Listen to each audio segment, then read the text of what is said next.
So I'm having Alexis take this so she can upload it for people that are taking language, I guess. Or just not here because it's Monday. So we learned before how to do normals, okay? And as I was studying with somebody yesterday, getting ready for the statistics test, we had a normal problem on there and she felt pretty good about it. We also learned how to do binomials.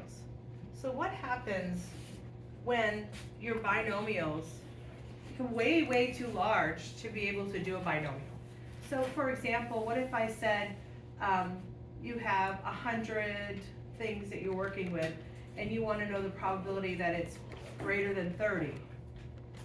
So you would have to do 31, 32, 33, all the way up to 100, or you would have to do 0 through 30 and do 1 minus that. Still really large, right? So there's a way for you to change it up so you can go from a binomial, okay, a binomial which is discrete, okay, to a normal, which is continuous. Let me explain the differential between the two. Discrete meaning you have individualized numbers like a 1, a 2, a 3, a 4. You are finding the probability that it happened 1 time or 3 times or 8 times or between 3 and 6 times, okay? Continuous, however, if you can remember, is on that normal curve. So it gives you all the points that come between the numbers as well. So between a 2 and a 3, or between a 3 and a 4. So there's decimal action going on in there. So you're going from something that's very concrete, discrete, to something that's continuous. So when do you go about doing it? So let me give you an example. Let's say I want to find x is a binomial, and we have 100 and 0.4.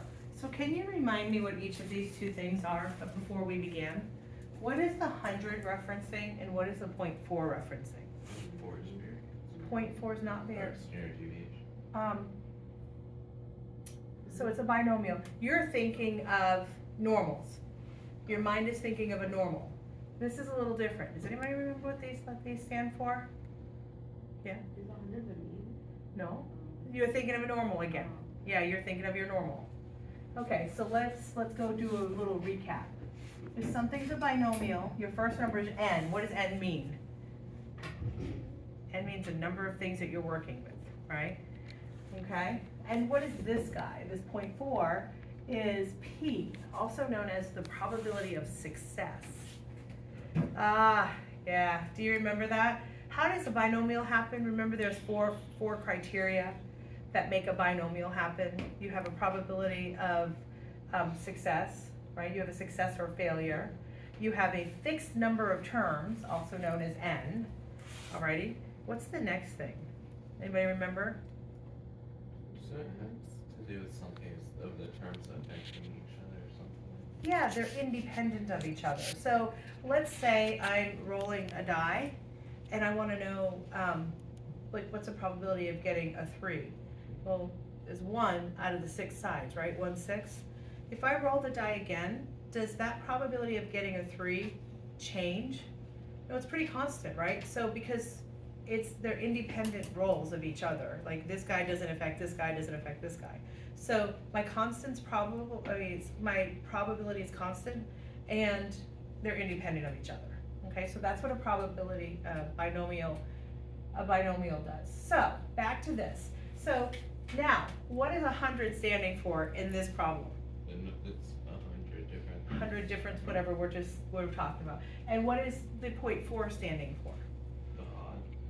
Or, Yeah. We refer to it as success, right? The probability of success. Do you guys remember this letter?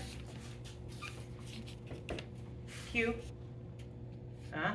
No? Does it ring a bell? yeah. What is it? No. No, I know it exists. No. Success.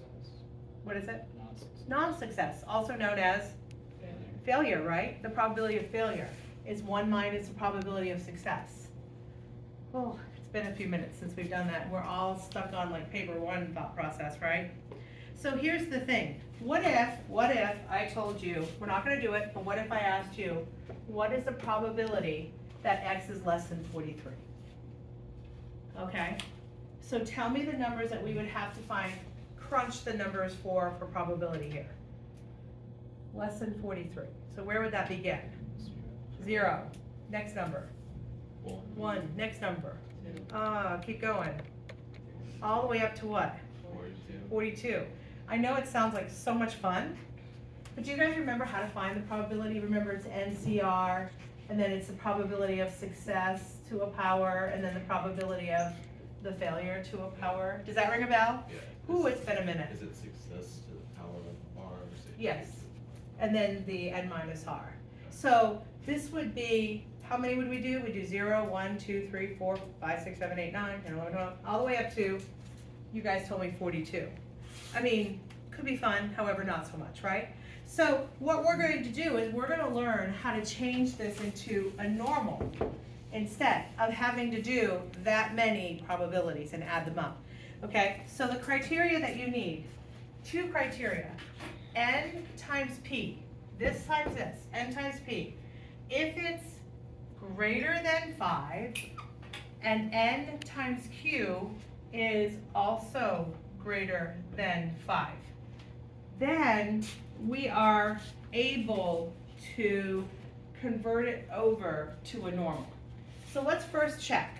Are we okay to be able to convert this over to a normal? So we're going to take n times the probability of success. Go ahead and use your little calculator for that, and what do you get?